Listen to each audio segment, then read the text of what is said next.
Yeah, Assalamualaikum. Good afternoon. Right. As a start, siapa yang belum sign in attendance, boleh sign in attendance dulu. Boleh dengar? Boleh dengar, sir. Alright, thank you. So, untuk hari ni, maybe our session will be shorter a bit lah sebab among other thing ada macam-macam benda yang terjadi hari ni. But the thing that I want to focus on is actually from topic number 4. Let me share.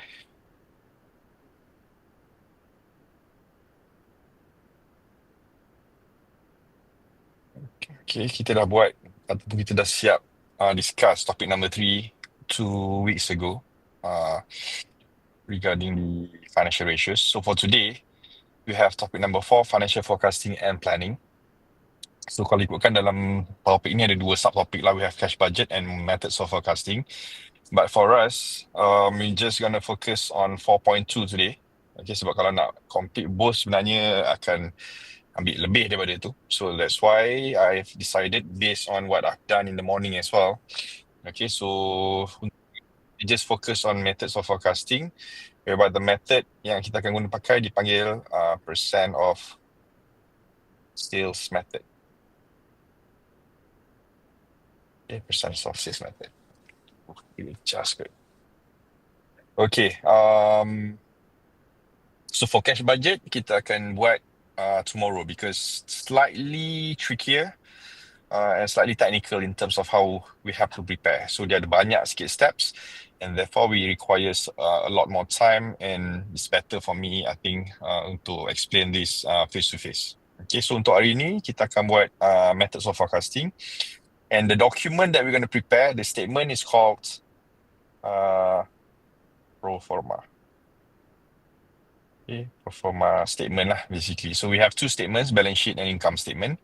So we might have to prepare the statement lah based on the pro forma basis. So pro forma ni adalah something yang kita buat sebelum the actual year happen. So maknanya kita buat way before that. Okay, and usually we're gonna do some estimations. Okay, some estimation lah. So this financial forecasting relates dengan process of estimating firms' future values, especially when we talk about both cash budget sebenarnya. Cash budget dengan pro forma ni adalah relates dengan if there's any financing required. Okay, especially kejap lagi kita buat pro forma, selain daripada for profit planning, selain keperluan profit planning, sebenarnya kita nak tahu jugalah if we need to support our companies punya goal to increase our sales next year, contohnya. So, how much money we need to spend to invest, and from the investment yang kita kena buat tu, where the money will come from.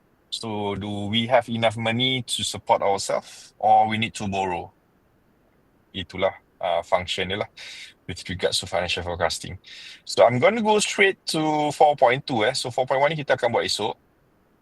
So, 4.2 methods of forecasting, as I mentioned, they relates dengan the percent of sales method, and the document that we're going to prepare is called the pro forma. So there are dua types of pro forma. We have the pro forma of balance sheet and pro forma of income statement. So in terms of the structure, in terms of the format, is the same. Apa yang kita dah tengok sebelum ni dalam balance sheet, dalam income statement, dia sama je information dia. So contohnya dalam balance sheet, ingat balance sheet kan? So dalam balance sheet dia ada assets, dan ada liability and equity kan on this side. So sama je, items kat dalam ni ada current assets, ada fixed assets, liabilities pun sama, ada current liabilities, long-term liabilities, equity. So it's basically the same. Semua title dia je akan kita tambah the word pro forma. So pro forma ni adalah estimation, as I mentioned, not the actual reports. Okay, not yet.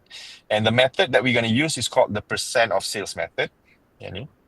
So when we talk about percent of sales method, kita akan assume, okay, dia punya konsep ni adalah kita akan assume the company akan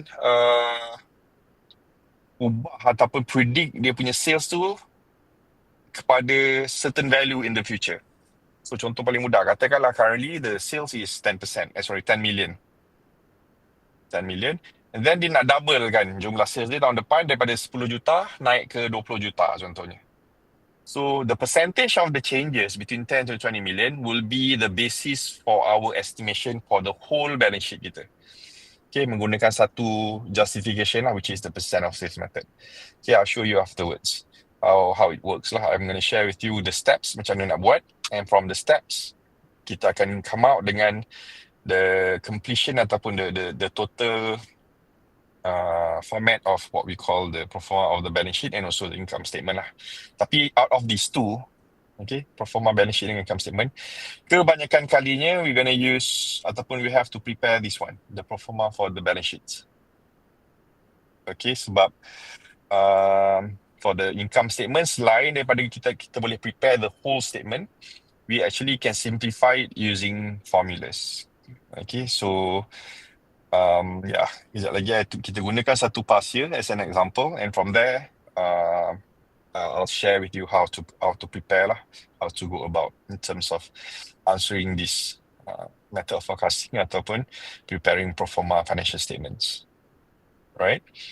So selain daripada we need to know the percent, okay, the percent of sales ni, as I mentioned, from this percentage we're going to project the changes towards our balance sheet items. Okay, kebanyakan items dalam balance sheet kita akan berubah accordingly dengan the percentage, but there are some items in our balance sheet will remain the same. So what's the difference? Because as I mentioned tadi kalau kita tengok kat sini the items dekat dalam balance sheet kita consist of these assets on one side, liability and equity on the other. So bila kita buat method of forecasting ni, we're gonna assume that the assets ni akan bertambah nilai dia. The value of this asset will increase.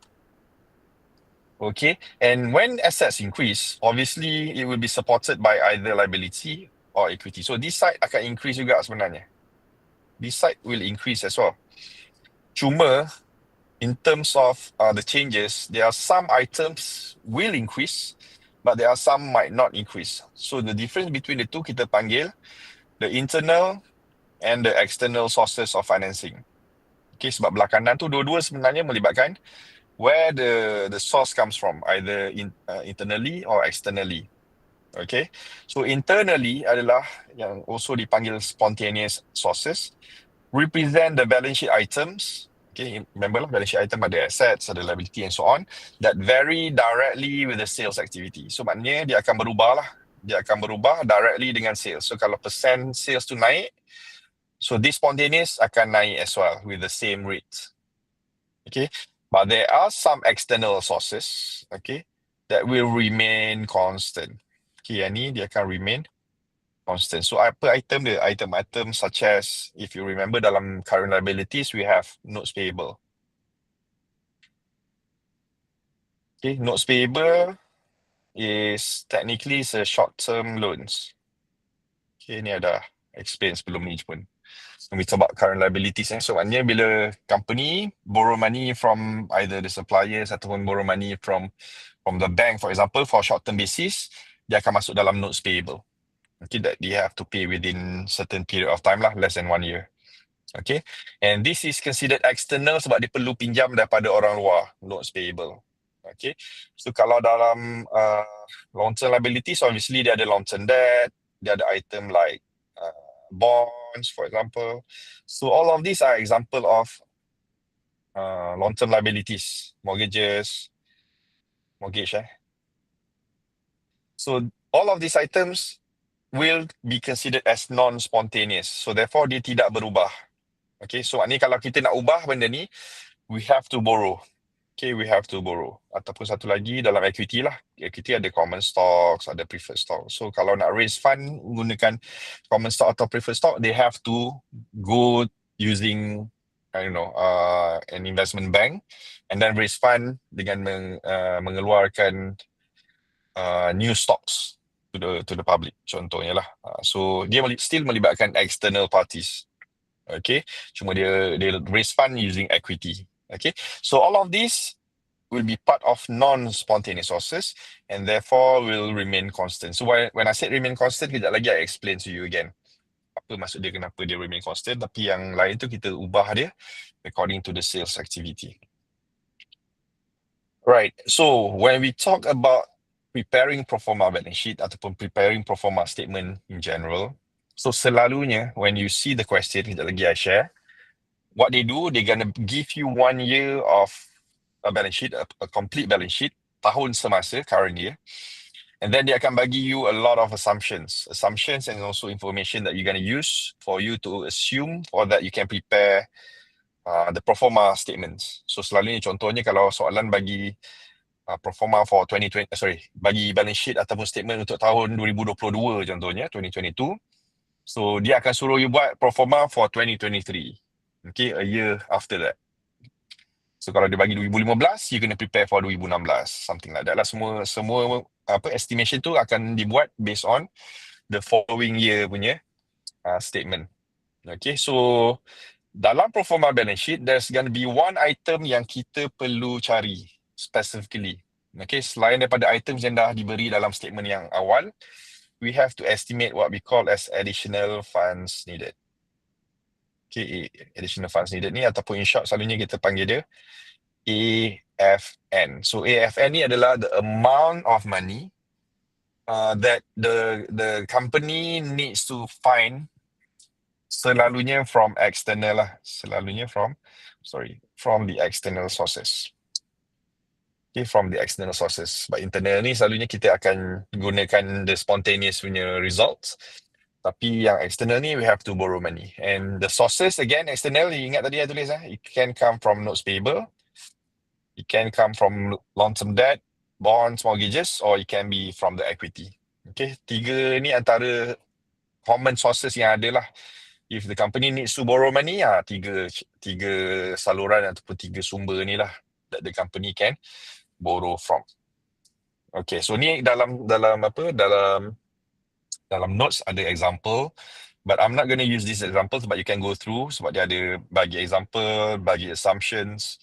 And then this is the original 2005, and they bagi you step by step what to do, okay, and then come out dengan at the end the statement. Okay, cuma for me I will not guna statement ni ataupun guna this format. Okay, I will not gonna use this format untuk kita punya pro forma. Okay, kalau kat sini tengok dalam pro forma ni ada initial forecast and changes. So ada 3 item that you have to write again. Right, so for me, the pro forma will look just like the original. Okay, cuma dia akan ada perkataan pro forma kat depan ni. Dia akan ada perkataan pro forma balance sheet as at 31st December, tapi bukan 2005, dia akan jadi 2006 lah contohnya, the following year. So yang lain tu remain the same, items will remain the same.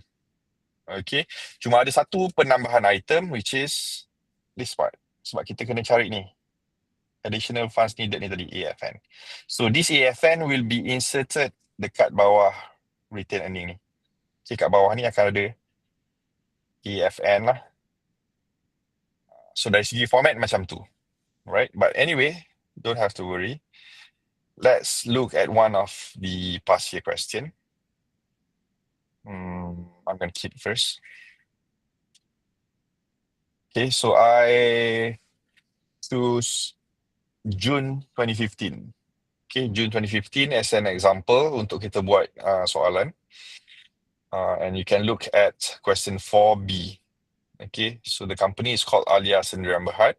So dia bagi 1 tahun punya balance sheet, which is the current year, 2013. And then dekat bawah ni dia bagi some assumptions. Okay, Alia Sendirian Berhad is trying to do profit planning.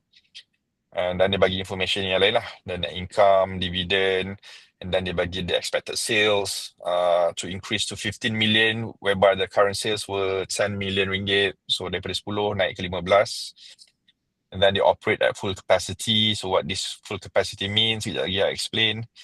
And then the question specifically asks to prepare pro forma balance sheet and find the required financing. So the required financing ni lah sebenarnya. This part this is your AFN lah kat sini. This is your AFN. Okay, and they mentioned that this AFN will be absorbed by notes payable. Okay, apa just dia punya implikasi kejap lagi I explain. Right, so when you see this kind of questions for preparing a pro forma, okay, so first thing you need to do, first thing you need to do, sebab nama method ni tadi pun is percent. Okay, the method is called percent of sales method. Kan? Percent of sales method. So you need to find the percentage of changes. Okay, berapa persen dia berubah. So, and what kind of item that you need to find is the sales punya changes. So, sales dia ada dua information kat sini The expected sales and the current sales. So, the expected sales selalunya kita akan letak label dia as 1. This is expected sales. Whereby the current sales adalah as 0. So, 0 tu sekarang, 1 tu maknanya 1 year later lah, the expected sales. Okay, so untuk soalan ni, the expected sales dia nak increase to 15 million, 15M. Whereas the current sales adalah 10 million. So this is the information that you have. Okay, 10 million versus 15 million. Right. To get this percentage of sales method, okay, formula dia adalah, okay, you have to take the new sales, you minus with the old sales, you basically want to find the difference, and then you're going to divide it against the old sales. Okay, divide against the old sales. Okay, so this is the formula that you need to know and you need to remember how to find the percent of sales. So if you convert this information, 15M minus 10M and divide by 10M. So 15 minus 10 is 5M, 5 divided by 10, equivalent to 0.5. So technically it will be 50%. All right, so it's 50%. So this is your first step to find the percent of sales. So maknanya kat sini, company sekarang jual 10 juta, okay, and the target to increase to 15 million. So the 15 million ada 5 million increment. That 5 million increment is equivalent to 50% change. Okay, 50% change. So that's your starting point. So you dah tahu untuk soalan ni, dia punya percentage change adalah 50%.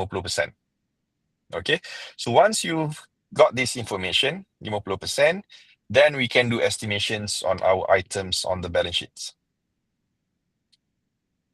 Okay, so dalam balance sheet ni nampak macam tadilah, ada assets on one side, liabilities and equity on the other. Right.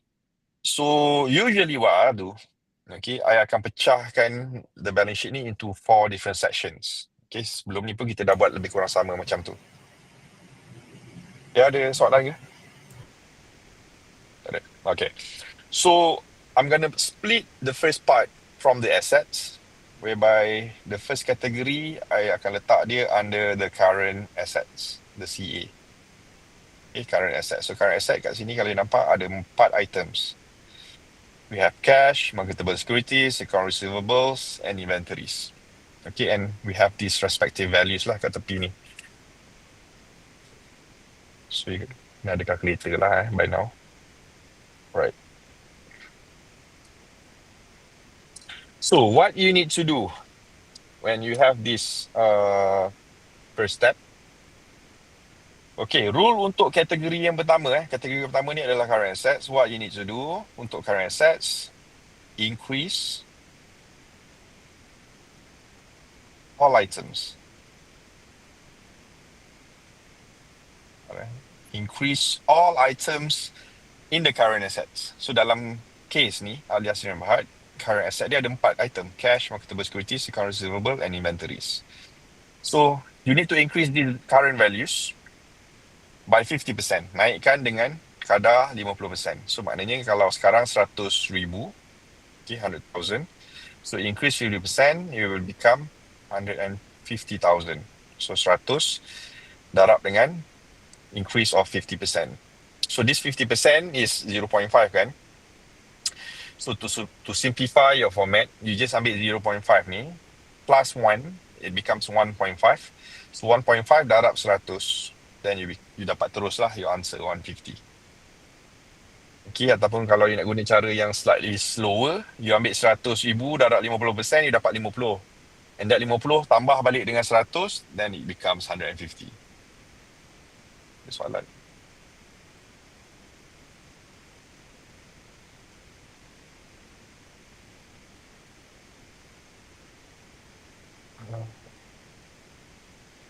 Dia auto admin I tak sure lah. I can't go back and forth nak bagi masuk keluar sebab I dah tekan auto admin ni. So sepatutnya dia masuk apa automatically je from the Google Meet. Anyway, next is the marketable securities. Okay, marketable securities original value 130,000. So naik 50%, it will become 195. Okay, 195,000. And then the 150,000 increased by 50% juga. So it will become 225. Okay, and finally inventories 320 naik 50%. So it will become 480,000. So all of this yang I tulis ni in red ni, this is all estimation for 2014.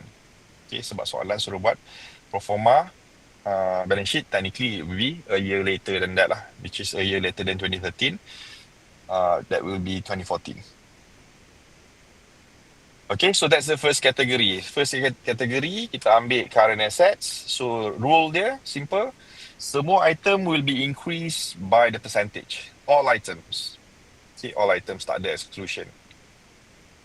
Okay, so next, second category, dekat bawah ni, kita ada fixed assets. Okay, fixed asset FA, fixed asset. So for fixed asset, kita akan increase juga. Increase. But kita akan letak dia with condition. Dengan syarat. Okay, untuk next fixed asset, kita akan naikkan dia tapi bersyarat. So what is the condition? Okay, the condition is here. So dalam statement ni, dia ada satu section talking about capacity. Okay, capacity. So fixed asset ni usually associated dengan machines, operations. Okay, so in the statement, selalunya dia akan bagi one assumptions relating to the capacity. So ada dua kemungkinan, sama ada dia akan operate at full, macam ni, operate at full capacity, or satu lagi kemungkinan, not full lah, ataupun not achieve full capacity. Dua-dua not lah basically, tak capai lagi ataupun tak penuh lagi capacity dia. So it's either full or not full capacity. So find the word capacity. Sometimes they use capacity, full capacity. Sometimes they use the word maximum capacity. Antara dua tu lah. Right? So what's the implication of this capacity? So kalau dia full capacity, macam ni, macam soalan ni, we're gonna increase it. Sebab condition dia adalah dia kena full capacity. Baru kita increasekan dia. Okay. Condition dia apa? Saya tulis kat sini ya. Dia kena full capacity. So what happen if it's not full capacity? Okay, kalau tak full capacity, dia tak increase. So maknanya value 850 ni akan remain constant. Dia tak berubah. Right? So for this case, for this example earlier, dia full capacity. So therefore, we're going to increase it. Increase it by how much? By the same percentage. Okay, so maknanya 850 darab dengan 1.5. So you're going to get 1275. 1275. So bila you combine semua item ni, so you're going to get 2325. So this is our new value of our total asset. So maknanya total asset kita akan bertambah from 1.55 million. So 1550 ni is 1000 kat belakang kan. So it's 2325. Sorry, 1550 is the current one. So in order for them to increase their profit, from their sales from 10 million to 15 million, so they have to increase dia punya total assets ni daripada 1550 to 2325. So kalau you tolak 2325 ni from 1550, so technically speaking, dia kena increase 775,000 worth of assets. Okay, ini investment yang dia kena buat, 775,000. In order to increase 5 million worth of sales, dia kena tambah asset dia bernilai 775,000. Okay, when we increase all of the items lah kat dalam asset dia. So as I mentioned tadi, what's next? Okay, kita kena tahulah 775,000 ni sumber financing dia datang daripada mana. Okay, remember we have internal, we have external. Right, so the ones yang internal akan berubah on the right hand side, the ones yang external will remain constant. Okay, so now comes to the third category. Kategori yang ketiga adalah current liability lah. So tadi ada current asset, kita ada fixed asset. Now the current liabilities. Okay, untuk current liabilities, rule dia all increase. Okay, all increase sama macam current asset, but kecuali excluding notes payable. Remember tadi dalam PowerPoint when we talk about external, the first item is notes payable. So notes payable ni adalah external source. So this one. Okay, so notes payable ni akan remain constant. So yang lain dalam current liabilities ni ada 3 ni. Okay, account payable, taxes accruals dengan notes payable. The other two selain daripada notes payable akan meningkat juga. It will increase to the same rates juga. So maknanya 220 naik 50%. It will become 330. And this 100 naik 50%, that naik 150 lah. Okay, and notes payable for now, it will become 300. Okay, dia akan remain constant. Okay, so what happened to the rest? Okay, kita tinggal a few more kat sini. So the fourth category is long-term liability and equity. Okay, long-term liability and equity akan remain constant.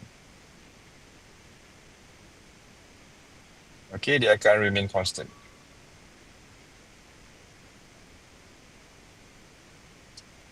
Okay, okay. It will remain constant, these two. So maknanya kat sini, common share and long-term liability akan remain the same, 470, 310. So what's left? We left with retained earning. Okay, kat sini patutnya tulis long-term liabilities and equity remain constant kecuali RE, kecuali retained earning. Okay, retained earning yang ni dia tak kekal lah, maksudnya kat sini dia akan berubah. Cuma the perubahan is not based on the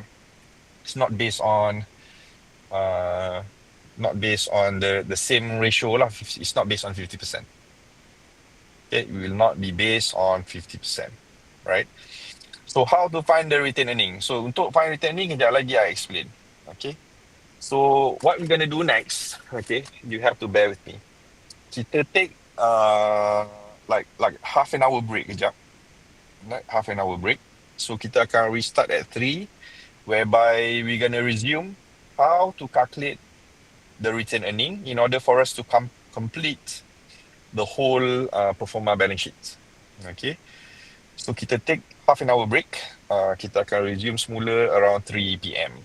But before we break, ada soalan?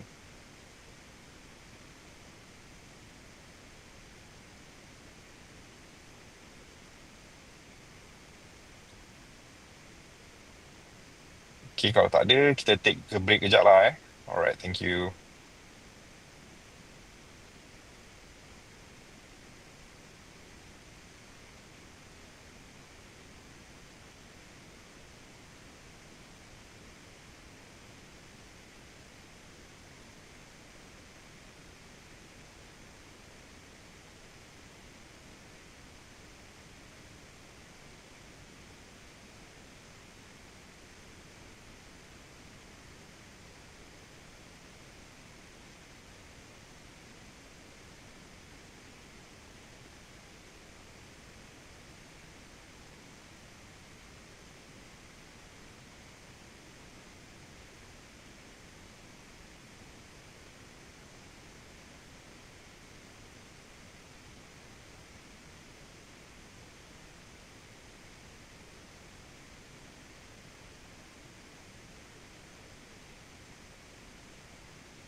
Okay, Assalamualaikum. Sorry for a slight delay from the expected 3 p.m. restart tadi ya. Okay, let me go back to our statement just now.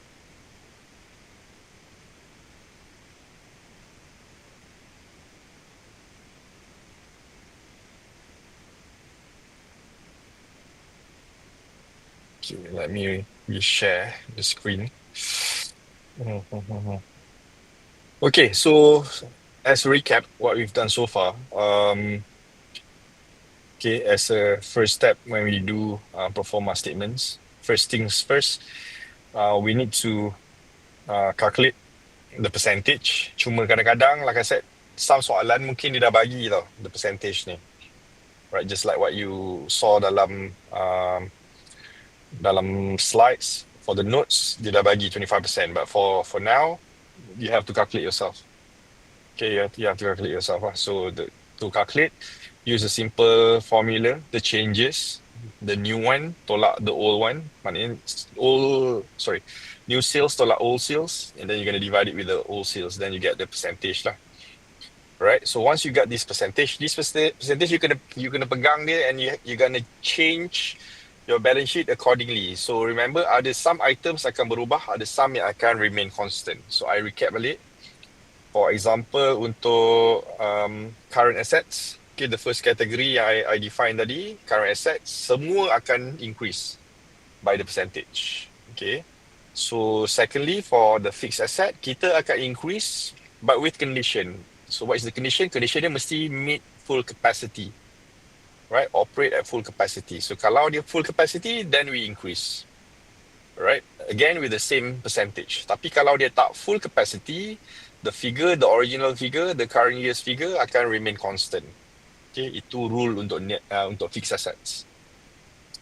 Next, untuk current liabilities. Okay, untuk current liabilities, we're going to increase everything with exception. So exception dia adalah notes payable. So notes payable will not change. So notes payable akan remain constant at this stage. Okay, tak berubah untuk apa? Untuk notes payable, walaupun dia masuk dalam kategori current liabilities, but it will remain constant. And finally, for the long-term liabilities and equity, everything will remain constant except for retained earning.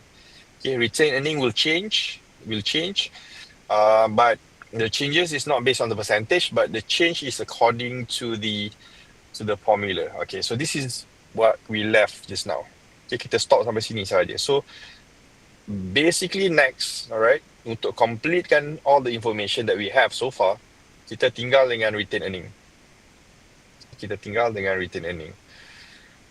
Right, so to get the new retained earning, okay, first things first, retained earning ni dia punya nature, dia bersifat ataupun berbentuk as the cumulative. So nilai untuk retained earning ni dalam balance sheet, it will keep on increasing every single year. So maknanya kalau untuk tahun 2013, the retained earning is 150. Okay, but in 2014, when we have an increment in terms of the sales increment of net profit, obviously the retained earning will increase as well. Okay, cuma kita tak boleh guna ratio 25% tu lah. So for this retained earning, we have a formula. Okay, maybe I tulis kat sini dulu. Dalam notes pun ada formula ni. So to find the retained earning, I put here RE1, maknanya RE untuk tahun yang baru. So the formula would be, we take the old ataupun the original retained earning. So I put here RE0, which is dalam case ni is 150. Then we're going to add with the additional retained earning. So there'll be 3 components in defining the new retained earning ataupun the additional retained earning. So what is the component? We need to know what is the new sales, S1. Okay, and we need 2 ratios. Okay, kita dah belajar ratio dalam topik sebelum ni, but there are 2 ratios that we're going to use in our retained earning. So I again highlight, kalau kita ada net profit kat sini, okay, remember when we have this net profit, usually what we do, we're going to pay dividend kan, and the remaining we're going to keep in the retained earning, RE. Okay, so these are the three components that we have in the income statement. That is crucial for us to complete kita punya retaining. And you see kat sini pun, dia ada satu komponen melibatkan retained earning. So sebenarnya kita nak cari figure ni, yang dekat kotak ni. Okay, retained earning ni. Berapa nilai dia? What is the value of current year's retained earning that we can include together with the original number to become the total new retained earning lah. So, nampak komponen untuk retained earning, kita perlukan net profit and then kita kena tolak dengan dividen, baru kita dapat retained earning. Okay, so nak dapatkan net profit, okay, from the component of this particular ratio, which is called as net profit margin. Okay, we need to have net profit margin. Okay, net profit margin ni adalah component from net profit over sales. Okay, so maknanya bila kita ambil sales darab dengan net profit margin, we're going to get net profit. Okay, berapa nilai net profit dia. And then, when you get this net profit, kita kena tolak ataupun remove the dividend from the component of net profit in order for us to get the retained earning. So therefore, we need to have this formula 1 minus another ratio which is called DPR, dividend payout ratio. So maknanya kita buang satu tolak, maknanya satu tu is the net profit and then we minus the dividend, then we get the retained earnings. Jadi I show you in terms of the mathematical ataupun the component that we're going to have, right? So the ones in the bracket ni is basically to find the additional retained earning and then we add with the original retained earning. Then we're going to get a new retained earning. Okay, so the next question would be, macam mana nak cari net profit margin dengan dividend payout ratio? Okay, so there are two possibility again untuk both ratios. Sama ada soalan boleh bagi, they might be giving you the ratios, okay, but for this case, kalau you perasan, the question tak specify pun berapa net profit margin, berapa dividend payout ratio dia. So kalau tak bagi, so what we need to do? We need to find ourselves. Okay, kita kena cari sendiri. Right, and you've learned about ratios, again, like I said, in the previous chapter ataupun the previous topic. So sepatutnya, kita dah familiarize lah, at least kalau tak ingat, you dah familiar how to find the ratios. So untuk net profit margin, I recap balik, formula untuk net profit margin would be net profit bahagi dengan sales. Okay, so these are the two components that you need in order to find the net profit margin. Okay, so maknanya kalau dalam assumptions or information ni dia tak bagi, then you have to find yourself net profit margin using these formulas. So you need to know the net profit and you need to know the sales. And as you can see earlier tadi, memang ada net income which is net profit and sales given dalam soalan, dalam bentuk ringgit tu kan. So you have to use it untuk dapatkan the profit margin. And for the DPR, dividend payout ratio, so formula dia adalah dividend and you divide dengan net profit. Okay, and both ada dividend kat sini and ada net profit dekat sini juga. So we can both calculate the NPM, net profit margin, and also the DPR. So if we take this information yang kat dalam bawah ni into our formula, so net profit untuk Alia Sdn Bhd in the year 2013 is 500,000.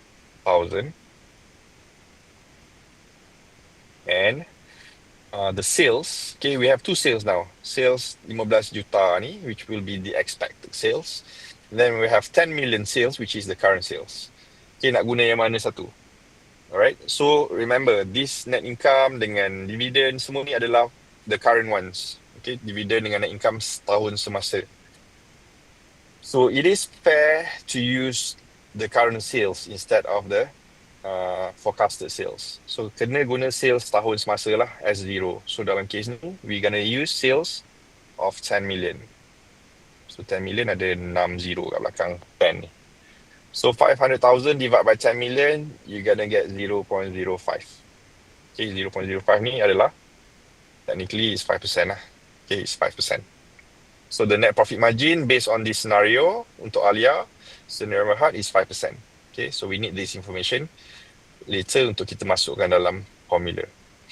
And second ratio that we need is the DPR. Okay, dividend payout ratio. So the DPR, formula the dividend. So the dividend given here is 200,000. Okay, 200,000.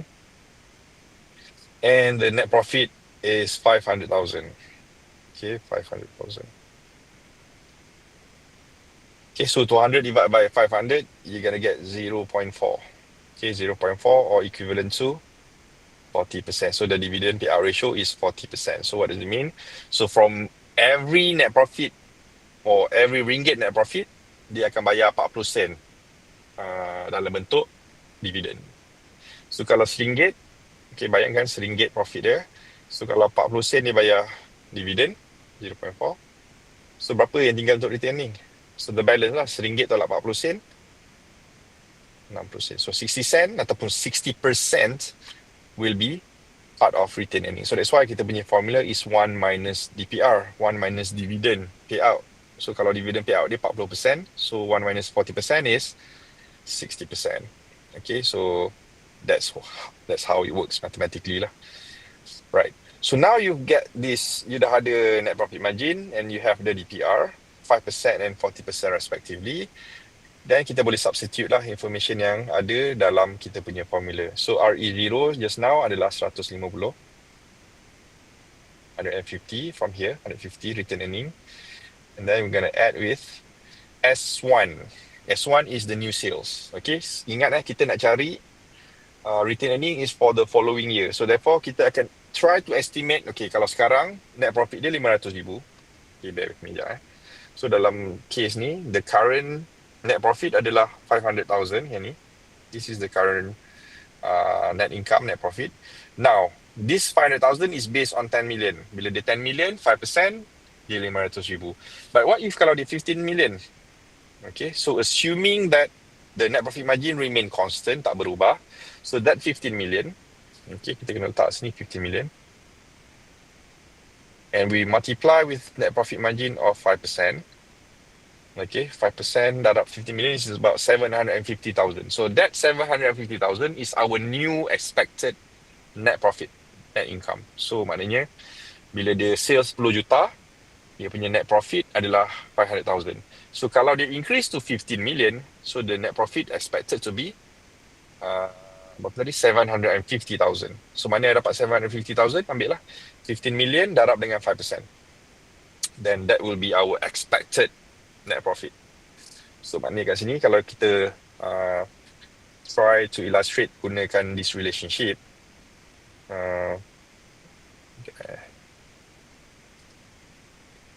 kita padam ni semua.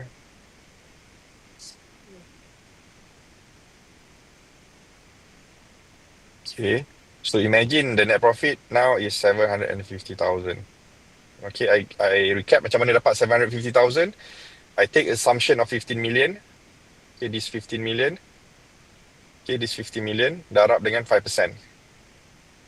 Okay, 5% ni is the net profit margin. So, bila net profit margin darab dengan sales, then kita dapat net profit lah. Okay, so assuming that kita punya net profit adalah 750,000. Okay, and we know the dividend payout ratio adalah 40%. So 40% daripada 750 ni akan sampai dalam bentuk dividen ataupun dibayar dalam bentuk dividen. So 750 darab 40%. So maknanya kat sini 300,000 kat sini. So 300,000 will be paid out as dividend daripada 750 ni. So what happened to the balance daripada 750? So 450 will be kept in the business in the form of retained earnings. Sebab sini 0.4, sini 0.6 kan. So kalau you substitute again the formula 1 minus 0.4 dekat sini. Okay. So you're going to end up with 450,000. The ones in the bracket, you akan dapat 450,000.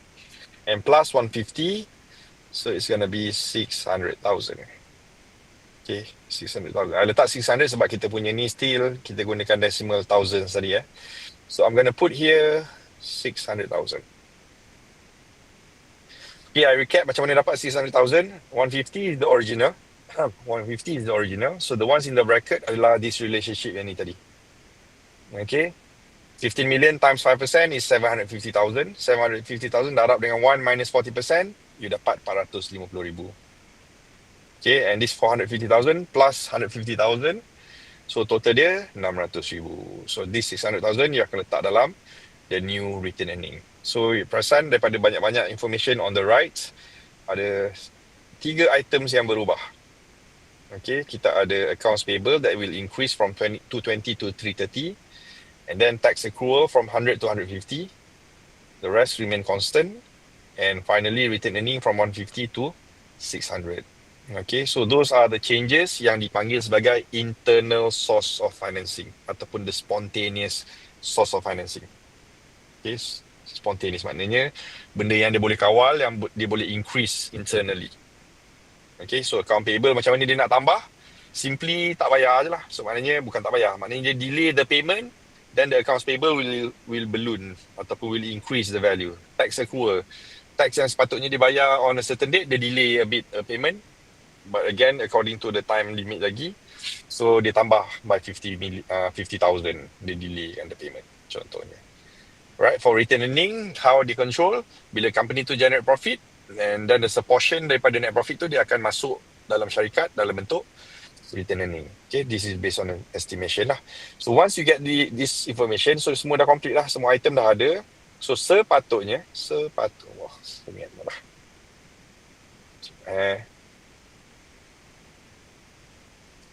So sepatutnya by now, okay, kita dah boleh find the subtotal lah.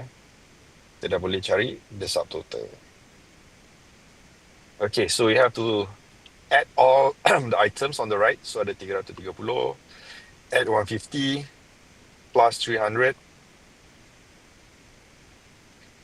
plus 470, plus 310, and plus 600 at the end. So you dapat 2160.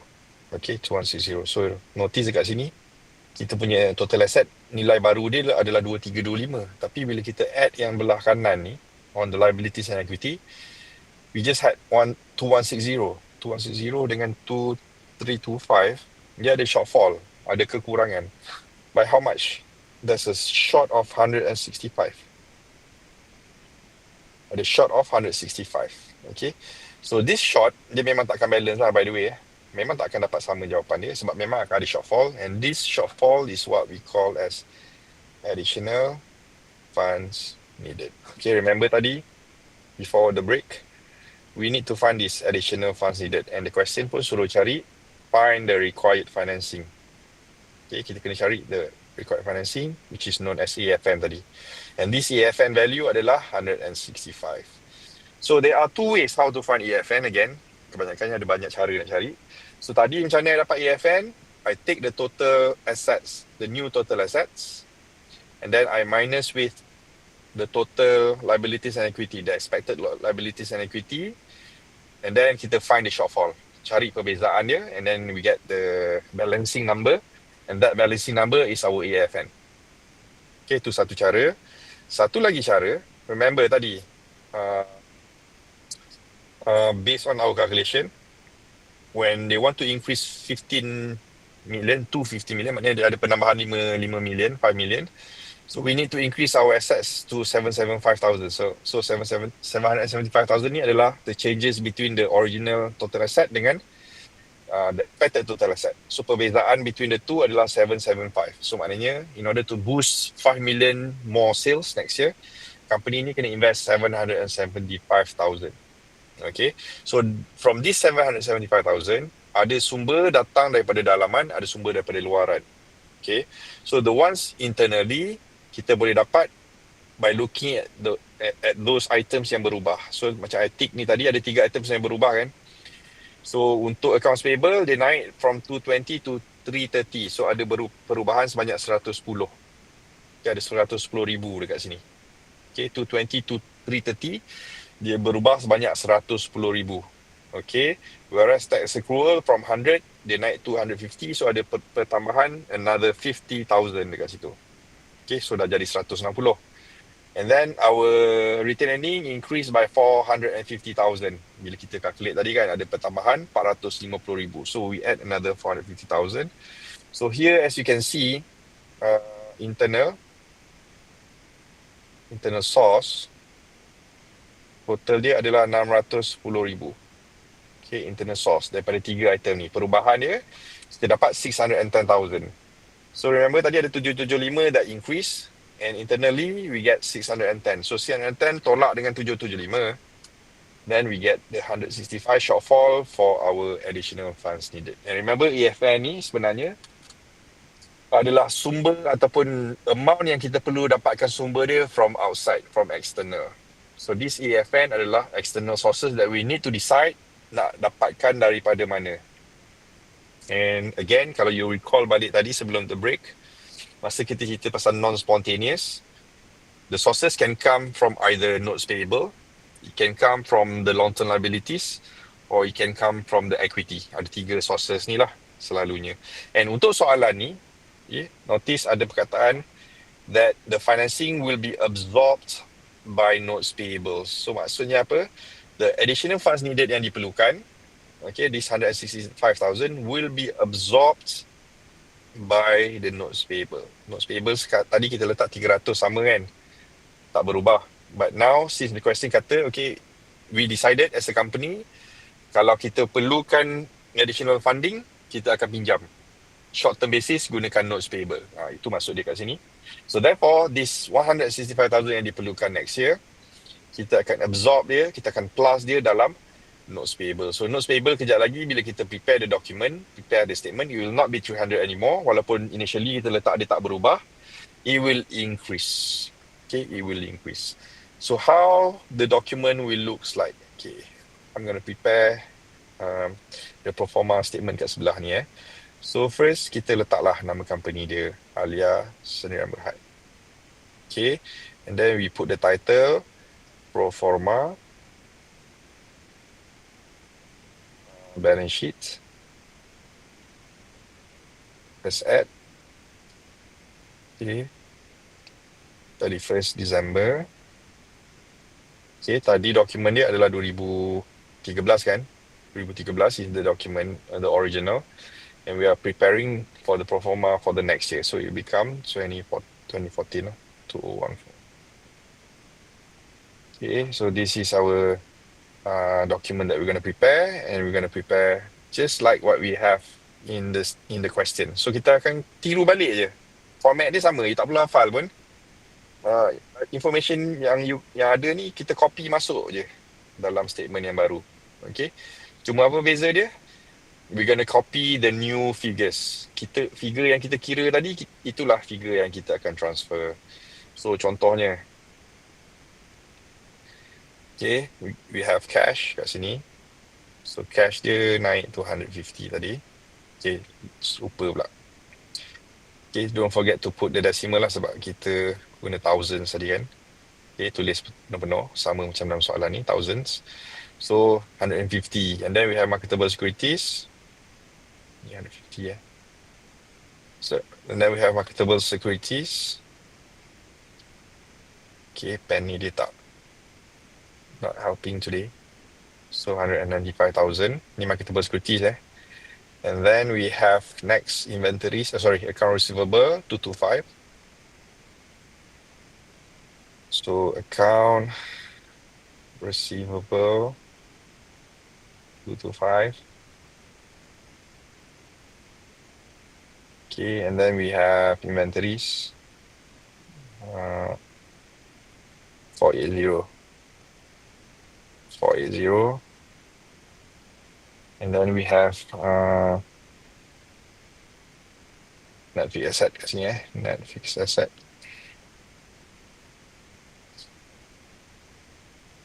Okay, net fixed asset of 1275. 1275. Okay, and then you combine the total assets, TA, total assets. Our new total asset tadi berapa? 2325. Okay, so it become 2325. Okay, so that's one side of the new balance sheet. Okay, and then we move on to the right hand side. Kita ada apa tadi account payable.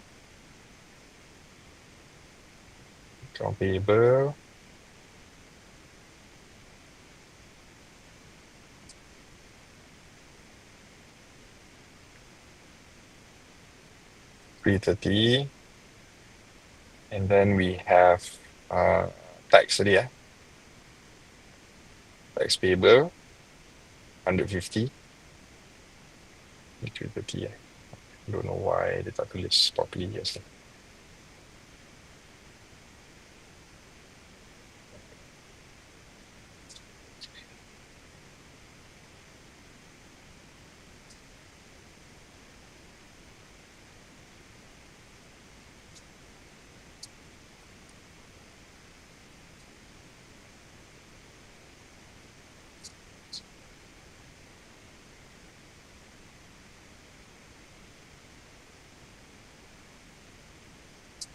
We have 150 tax payable.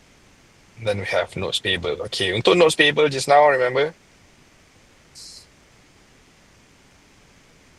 Notes payable. Originally it was 300,000, but now we increase with 165, so it will become the new figure of 465. So ni item yang baru lah, ataupun amount yang baru, 465. And then the rest remain the same lah. Kita ada common stock tadi, common stock 470. And then we have apa tadi common stock, common share 470, long term debt 310.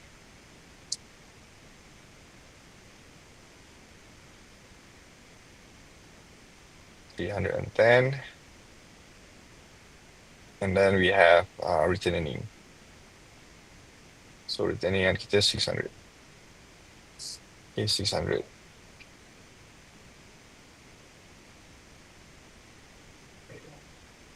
So 600. So total, kita akan letak sini total liabilities and equity.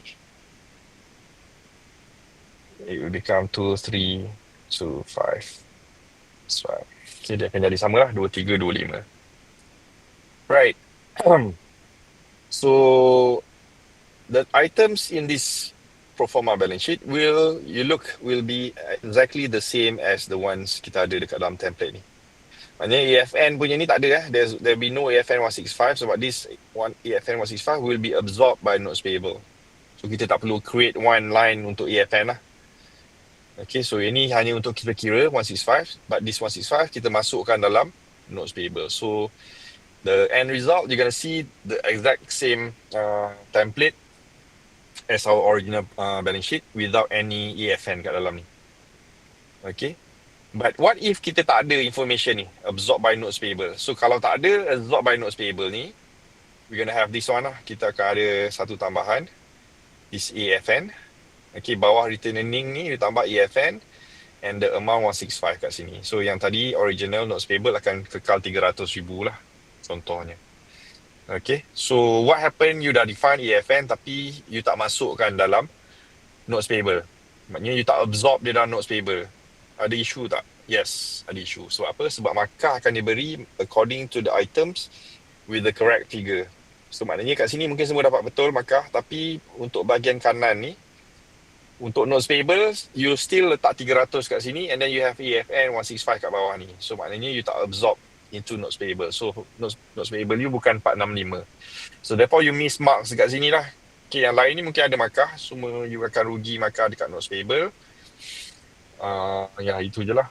Then you tak dapat markah 8 lah. Mungkin you dapat 7 je per 8. Right?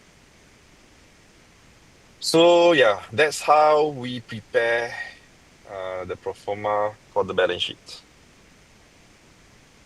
Okay, boleh ke? Ada soalan?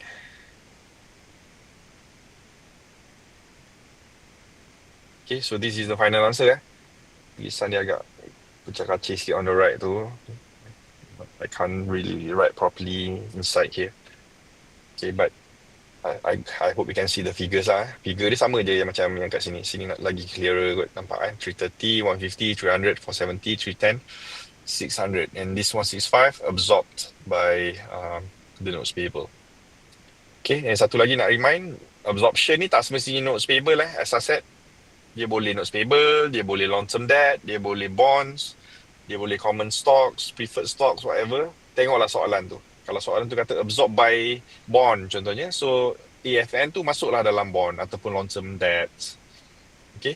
Kalau soalan kata okay, absorb by common share. Okay. So amount AFN tu masuklah dalam common share. So read the question carefully and follow through lah information yang diperlukan and complete it accordingly. Right, so maybe kita try tengok satu lagi soalan. Okay, kita tak perlu buat lah, kita just tengok sahaja.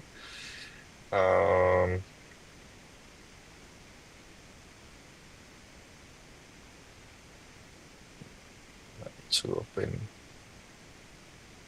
this one.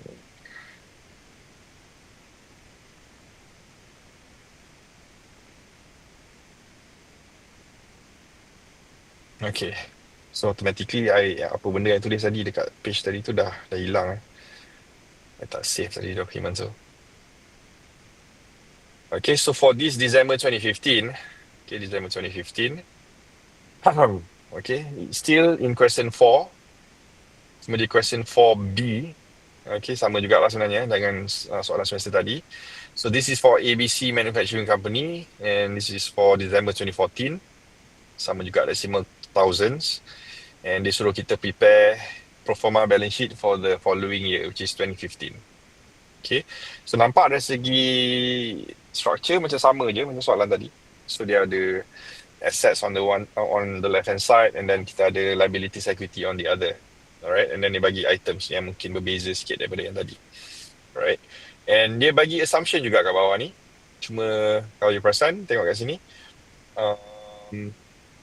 Dia kata the sales are 500 million a year, so that's current sales. And then dia kata dia tak sampai lagi maximum capacity. Okay, dia tak sampai, dia tak reach maximum capacity. So maksudnya kat sini kita punya net plant and equipment ni tak akan berubah. It will remain constant. Okay, dia tak berubah. So on the left hand side, semua item akan berubah. Net plant and equipment akan kekal. Sebab apa? Ikut fixed asset tadi, rule dia akan berubah dengan condition dia mesti reach maximum ataupun reach operating ataupun full capacity. So dalam kes ni dia tak sampai lagi, has not reached. So bila dia tak sampai, this 120,500 ni akan kekal, tak berubah. Okay, so yang lain samalah, notes payable tak berubah, long term debt tak berubah, preferred tak berubah, promised tax tak berubah. Tapi retaining akan berubah according to the formula. Okay, so untuk soalan ni sama juga, the percent of sales tak tahu, unknown, so you have to calculate. So how to calculate? Gunalah formula S1, ingat tadi S1 minus S0 divided by S0, so maknanya 720 minus 500 divided by 500. So here, bila you divide, you're going to get 44%. So this 44% yang you akan gunakan untuk increasekan all the relevant items. So item yang ni dalam current assets ada 4 item ni akan naik by 44%. Okay, nanti you can try. Account payable naik 44%, tax payable naik 44%. Okay, sama macam tadi lah, ada 6 item ni akan increase by 44%. The ones yang I pangkah akan kekal dengan value yang sama. And then finally find the retained earning. Okay, untuk retained earning, remember formula dia RE1 equals to RE0, which is 68,500 plus the new sales. So sales yang baru adalah 720 million. Net profit margin, untuk soalan ni net profit margin dia dah bagi lah. Net profit margin is 5%. Yeah.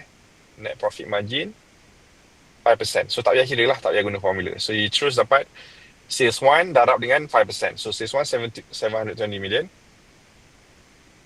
darab dengan 5%. Okay, then you get the new net profit lah. And then untuk DPR, dividend payout ratio, you need to know the dividend and you need to know the net profit. So dalam soalan ni dia tak bagi DPR, tapi dia bagi the earnings is 20 million. So ini adalah net profit dia. Okay, kat sini dia cakap earn as net profit 20 million and dia pay out, dia bayar dividend worth 10 million. So 10 million bahagi 20 million is 50%. So maknanya kalau tengok relationship ni, net profit, dividend and return earning. Sini net profit . So kalau sini net profit dia tadi 720 million darab 5% berapa? So 20 million darab 5%. So it's gonna be 36 million lah. Cuma 36 million dalam kes ni kita guna 36,000. Sebab the thousands yang last 3 digit of zeros tu ada dekat atas ni. So 36,000. Okay. So 50% dia akan bayar kat sini. So separuh daripada 36,000, 18,000 kat sini ya. So what happened to the retaining? The balance lah. So 18,000 lagi dekat sini. Sebab ratio dia adalah 50-50 ratio. Okay, 50-50 ratio. Why 50-50? Sebab dividen dia 10 juta out of 20 million in the year before, in 2014. So bila 2015, kita akan assume the ratio still remain the same. So kalau 36,000 bahagi 2, 50-50, so it's 18,000 each. So retaining yang baru adalah 18,000. So kita kena tambah lah dengan nak 8,500 ni in order for you to get the new retaining. Okay, so itu information I dah bagi, siap hampir jawapan je. So what you need to do is just recalculate balik and find what will be the AFN. Okay, sebab AFN dalam kes ni you tak perlu absorb, sebab soalan ni tak suruh absorb ke mana-mana. Soalan tanya, how much is the additional financing required? Okay, if the sales expand. So dia tak mention pasal absorb, so you janganlah assume dia akan absorb ke mana-mana. So you just tambah AFN bawah return earning ni and find the difference. Remember, nak cari difference, the shortfall, two ways. Total up new total assets, and then total up the current liabilities and equity, and then the shortfall, the difference adalah your AFN. Akan ada satu balancing figure yang you boleh masukkan kat dalam sini untuk make sure dia balance both sides. Okay, so try on your own, and kita boleh discuss in the next class lah, ataupun you can discuss tomorrow for the answer. Okay, so I guess itu saja hari ini. We just focus on the percent of sales method, and for tomorrow kita akan continue dengan the other part of topic 4, which is the cash budget. Okay, maybe sebelum masuk cash budget kita revisit balik answer untuk ABC ni, and then kita proceed dengan cash budget lah. Okay, remember this topic cash budget dengan the pro forma that we just did just now akan masuk dalam your first test together with the cash flow statement. Okay, kita punya test soalan memang calculation sahaja. Okay, tak ada teori yang keluar. Alright, so there are gonna be three statements lah that you have to know how to prepare. Okay, ada soalan? So kalau tak ada, I'm gonna share with you the video later on. Okay, and kita akan proceed dengan the next topic lah esok. Alright, so thank you very much, and insyaAllah I'll see you guys tomorrow. Okay, Assalamualaikum. Thank you, sir. Thank you, sir. Thank you, sir. Thank you, sir. Yeah.